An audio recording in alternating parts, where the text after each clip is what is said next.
Assalomu alaykum kuzatuvchilar. Mana tayyor bo'lgan karkazimizga sokil qismini qatirishni boshladik. Har doimgidek Bobirjon ukamiz qatirishni boshladi.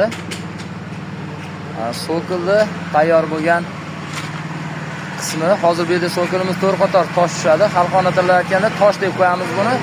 Fasadniy plitalarimiz sokil qismi qatirishni boshladi mana. İpga mana shunaqa qilib ip tortib olamiz. Tepasini to'g'rilaymiz. Mana eng tepa qismini to'g'rilaymizda. 4 qator qatirgan uchun har bitta qoqilgan reka oralaridagilar rekani o'rtasiga olasizlar ipni. Rekani o'rtasiga olasizlar.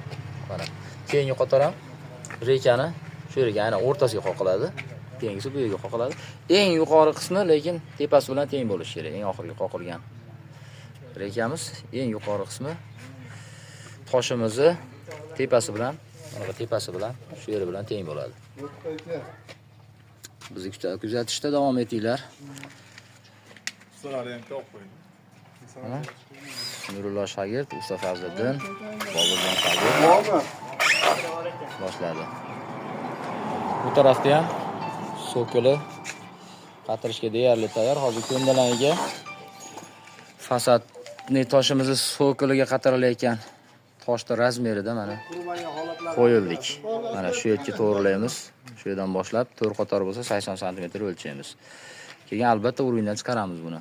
Sabab tepa qatori urinda ketishi kerak. Tepadagi devorning fasadga qatiriladigan toshlarimiz urinda ketadi. Mana aynan bu rekalar mana urinda qatirilgan. Ko'rib turgan bo'lsanglar. Bizni kuzatishda davom etinglar. Hammaga xayrli kun.